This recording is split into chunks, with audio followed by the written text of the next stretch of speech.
Most of your daily conflicts are optional. You just don't realize it. There's an old Turkish proverb that says, Boku kurcalarsan kokar. Literally, if you poke it, it smells. It sounds crude, but psychologically, it's precise. Because many tensions don't grow on their own. They grow because we touch them. Someone says something slightly sharp. A tone feels off. A look lingers too long. Nothing dramatic, just enough to trigger you. And then the voice appears. Say something. Don't let that slide. Defend yourself. It feels like dignity. It feels like strength. But that moment is the ignition point. Maybe the comment would have disappeared in an hour. Maybe no one else even noticed. Maybe the person forgot it immediately. But the second you respond, it expands. Energy shifts. Sides form. You replay it later. You sharpen your arguments in your head. A small irritation becomes a narrative. Why? Because ego hates silence. Silence feels like surrender. Non-reaction feels like weakness. But reaction is often just impulse wearing the costume of self-respect. There's another layer. Control. Responding feels powerful. It gives you something to do with discomfort. But sometimes the action is exactly what feeds the situation.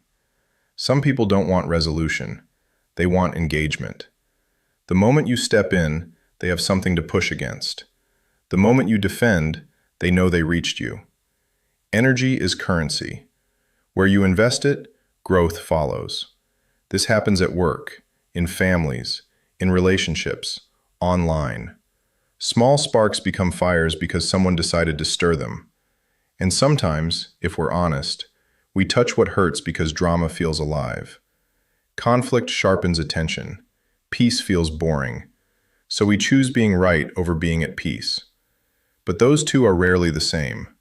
The proverb isn't telling you to tolerate disrespect. It's pointing to a mechanism.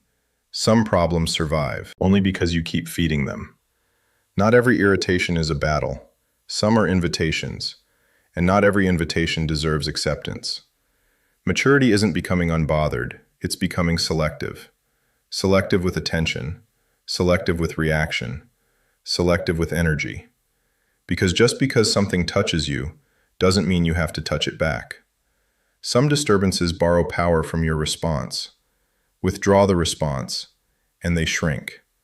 So the real question isn't, why did they say that? It's, why did I choose to carry it? If this perspective made you pause, like the video and follow for more reflections like this. And tell me in the comments, what was the last small thing you stirred that could have faded on its own?